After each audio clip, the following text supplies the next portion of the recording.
નમસ્કાર મિત્રો, ગ્રામ સેવક ભરતી માટેના સૌથી મહત્વના પ્રશ્નો અહીં તૈયાર છે. ચાલો તૈયારી શરૂ કરીએ.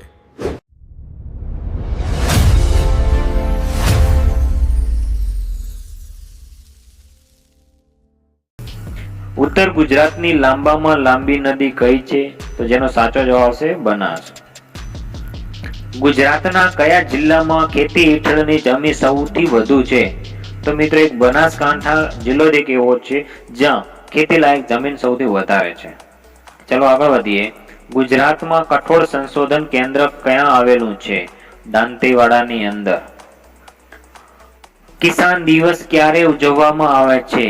23 ડિસેમ્બરના રોજ કિસાન દિવસ ઉજવવામાં આવે છે. સમગ્ર વિશ્વમાં જીવ સૃષ્ટિની કુલ કેટલી પ્રજાતિઓ નોંધાઈ? સમગ્ર વિશ્વની વાત થાય ત્યારે એનો સાચો જવાબ આવશે 15 લાખ. સૌથી વધારે હળદરની પેદાશ કયા દેશમાં થાય છે? તો તેના 4 વિકલ્પો આપેલા છે અને તેમાંથી એનો સાચો જવાબ આવશે ભારત. ચલો આગળ વધીએ નવા પ્રશ્ન તરફ. વિશ્વમાં સૌથી વધુ ટામેટાનું ઉત્પાદન કયા દેશમાં થાય છે? મિત્રો કયા દેશની વાત થાય તો એનો સાચો જવાબ આવશે અમેરિકા. પ્રોટીનની અંદર કેટલી જાતના એમિનો એસિડ હોય છે? 4 વિકલ્પો આપેલા છે, એમાંથી સાચો જવાબ આવશે 22. સામાન્ય દૂધનું પીએચ સરેરાશ કેટલો હોય છે? સામાન્ય જે દૂધ હોય, નોર્મલ દૂધ, એનો પીએચ સરેરાશ જે 4 વિકલ્પો છે ને એમાંથી 6.6 આવે એનો સરેરાશ. ચલો આગળ વધીએ. ભારતની કુદરતી વનસ્પતિને કેટલા ભાગમાં વહેંચવામાં આવે છે? ભારતની કુદરતી વનસ્પતિની જો વાત થાય તો એને 5 ભાગમાં વહેંચવામાં આવે છે. જમીનમાં હાજર પાણીનો કુલ જથ્થો ખાલી જગ્યા તરીકે ઓળખાય છે. તો એના 4 વિકલ્પો છે, તો તેમાંથી સાચો જવાબ આવશે હોલાડ. ચલો એક નવા પ્રશ્ન તરફ આપણે આગળ વધીશું. વિશ્વ ઓઝોન દિવસ ક્યારે ઉજવાય છે? વિશ્વ ઓઝોન દિવસની વાત થાય ને તો 16 સપ્ટેમ્બરના રોજ વિશ્વ ઓઝોન દિવસ ઉજવાય છે. સૌથી વધુ પાણી કયા ફળમાં હોય છે? મિત્રો આવો પ્રશ્ન કદાચ પૂછાઈ જાય ને તો આંખો વીંચીને આપણે લખી દઈએ કે તરબૂચ એક એવું છે કે જ્યાં સૌથી વધારે પાણીનો જથ્થો હોય છે. ચલો આગળ વધીએ એક નવા પ્રશ્ન તરફ. ગુલાબમાં સૌથી વધુ કયું વિટામિન હોય છે? એમાં સી સાચો જવાબ.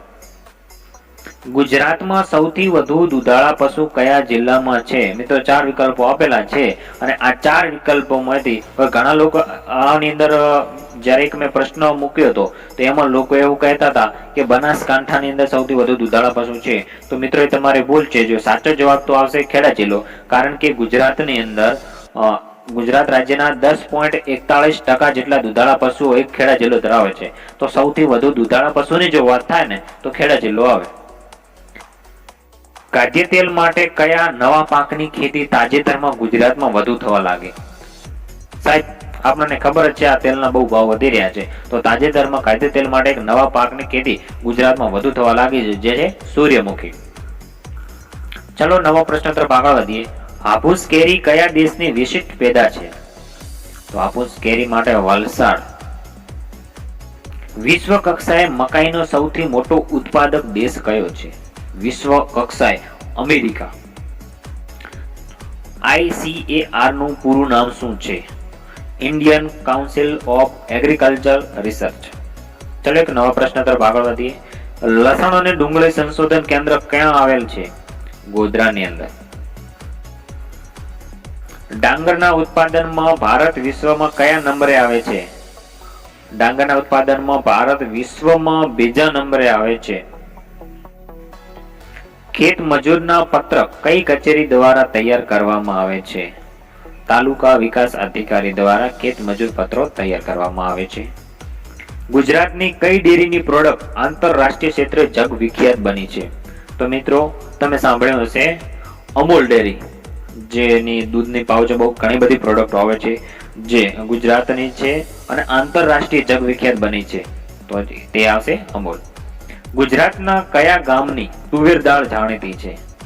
વાંસદા ગામની તુવેર દાળ જાણીતી છે.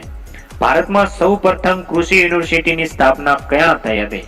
સૌપ્રથમ કૃષિ યુનિવર્સિટીની સ્થાપના દહેરાદૂનમાં થઈ હતી. ચાલો હવે આગળ વધીએ. જમીનમાં સંકળાયેલા ભેજના આધારે એક જ પાક લેવામાં આવે છે તે ખેતીને કેવી ખેતી કહે છે? તો જેનો સાચો જવાબ છે સૂકી ખેતી. જૂનાગઢની કઈ કેરી વખણાય છે? તો તેનો સાચો જવાબ છે કેસર. ચલો એક નવા પ્રશ્ન તરફ આપણે આગળ વધીશું. ભારતીય બીજ અધિનિયમ ક્યારે લાગુ કરાયો? તો તેના 4 વિકલ્પો આપેલા છે, તેમાંથી સાચો જવાબ છે 1966.